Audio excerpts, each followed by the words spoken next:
Okay, today I'm in Victoria at Red Zone HQ with Steve Baumohl, owner and renowned NFL expert.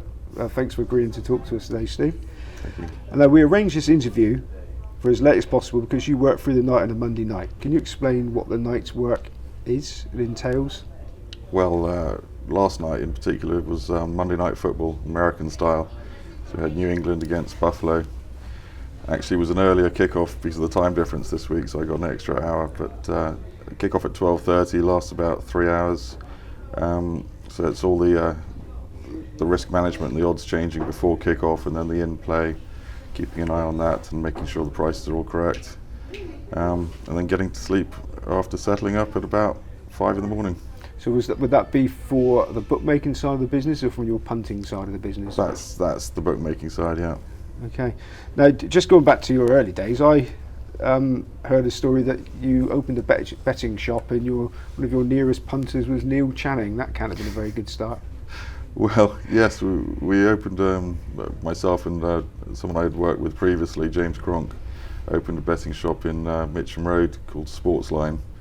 And again, specialising in American football, but obviously had the betting shop with the racing and the credit office in the back where we took the American football bets. And yeah, we took some adverts in the Racing Post and attracted the usual savvy punters that spot a new bookmaker and want to take advantage. And actually, there's quite a few people that walk through that door placing bets on the American football that still punt with us today at Red Zone.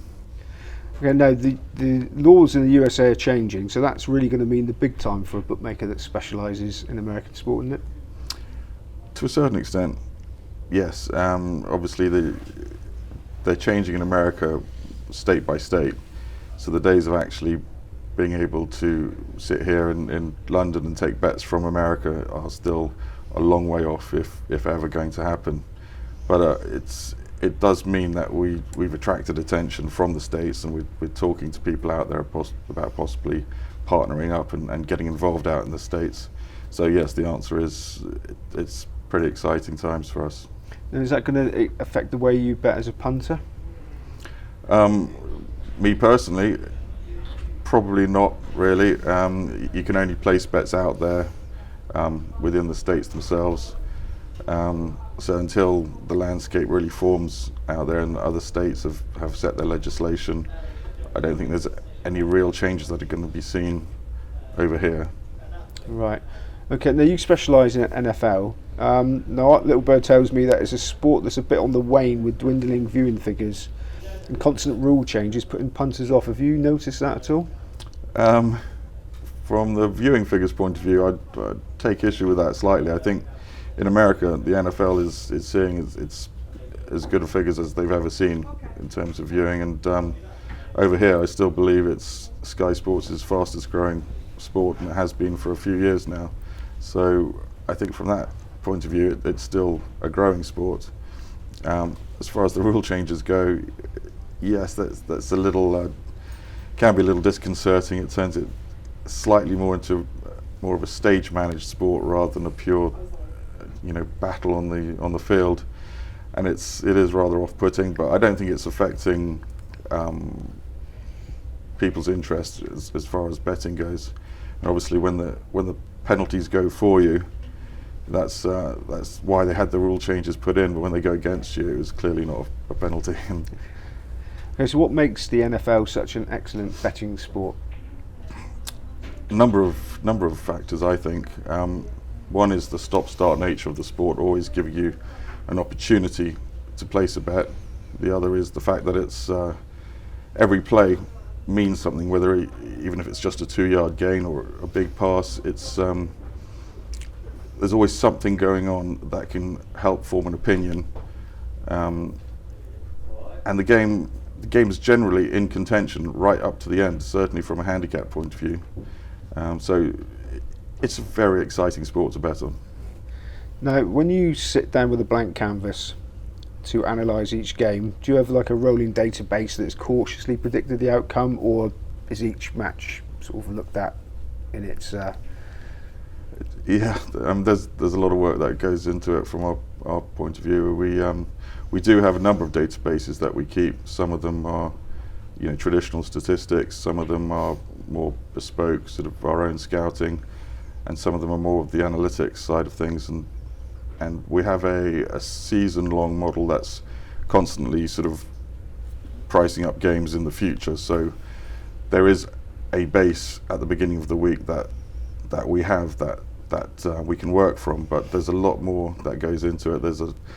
There's several different models that we run alongside the databases. One would be taking those player statistics and turning them into player ratings, and then another one will look at matchups, and then another one will put them all together and come up with the final figure. And all through those processes there is an element of human input that goes into some of the variables within those models. So it's not quite a blank canvas, but it's certainly a lot of work that goes into it on a week-by-week basis. Okay, now just going back to your earlier days, I understand you were in spread betting quite big. Now, did the spread betting firms understand and predate the exchanges that they needed to get rid of their big, as in the Betfair introduced a premium charge? Did spread betting sort of realise that and predate them earlier on? In terms of a premium charge as such, no. I think the difference is, in Betfair, a big punter might take all the money from all the smaller guys, but at Sporting Index we would take the risk ourselves. So if a big punter was winning, he was winning off us, and if the smaller punters were losing, they were losing to us. So it's very different. We didn't have to penalise the big winners in that sense. We had our normal risk management procedures, but no, I think it's very different from Betfair. Okay, were big punters that won, sort of took the liquidity out, moved on, or did you keep them? No, for the most part. I mean, we built our name at Sporting Index on our flair and our pricing and the fact that we would take a bet. So there's obviously going to be exceptions to that down the road, but yeah, we were known as probably the biggest layers at the time. Yeah. Now, I'm told that you're somebody with huge self-belief and that you're very punchy when betting to your opinion. What makes you more right than other people? Hard work, maybe. I'm not always right, obviously, but I think I do. It's a sport where American football is where you can get very opinionated, and regardless of how much work you've done on a game, and that's what makes it a great sport for betting on and attractive for betting. But I like to put my money where my mouth is, obviously, but I wouldn't say I'm right any more than need be. So what's your background in American football? How did you get so good at it? I got into gambling very young. My father's American.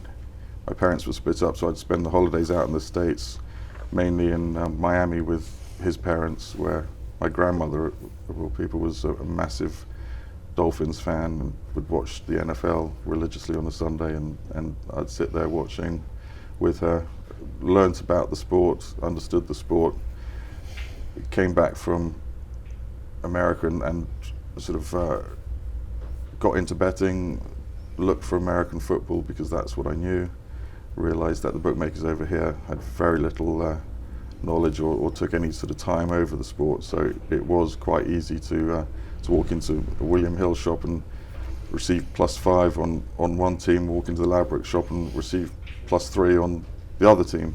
You could really have your pick of some great prices. So how long has American football been popular, and how much has it grown since those days in the UK? Well, back in those days it wasn't popular, but all the bookmakers had prices. The only way to find them would be to walk into a betting shop and ask for them. They'd have to call up, so it was a bit of an effort to get them, but they were there. And then I think I first joined City Index, and at the time I wanted to push American sports betting. That was what I was into, and I think the only other people that really were pushing it were a chap called Randy Haynes over at American Football Pools. He was producing a coupon each week, a bit like the soccer coupon, and between him and I, we sort of pushed American sports betting, and since then, obviously, as the sports got coverage on TV and sports betting in general has grown, yeah, it's just been growing immensely. So how many UK-based punters give you a run for your money? Are they getting more and more clued up? Very much so, very much so. There's a lot that do. There's a lot of very knowledgeable fans of American football in this country, and there's obviously a lot of very clever punters in this country, and there's a subset there of people that know absolutely what they're doing and are very tough to beat. So is that part of the challenge, pitting your wits against the best? Absolutely, yeah. And we don't always come out ahead. So as a handicapper, how do you match up knowledge of US sports to actually setting the correct handicap? That's the big question. Yeah, it's a very tough thing to do, because it's one thing having a thorough understanding of the game and knowing all the news and the team news and the injuries, but to actually translate that into a line is difficult. What we try to do here is put more of what we think the correct line should be, as opposed to the traditional way of trying to find a balanced line. We're not afraid to have an opinion, and we'll put a line that's a bit different to the rest of the market. But trying to find what that right line should be is all part of the process I talked about earlier. Okay, so do you consider yourself a bookmaker or a punter predominantly? Well, I think now here at RedZone I'd probably call myself more of a bookmaker, but probably up till then a punter. What would you consider the main difference in strengths to be between a competent punter and a professional gambler? The understanding value, that's the biggest difference. I mean, a competent punter could have a very good understanding of the sport and therefore place some sensible bets, but to make the jump to professional, you have to understand that everything has a price, and to understand what that price should be, and therefore be able to take value and be able to say no when there's a team you fancy but that isn't the right price. Okay, then, so for all people at crumb, when is the best time to obtain the best value in NFL? I don't think there's any set time. I think the opening lines there is some value in the opening lines on a Sunday night or a Monday.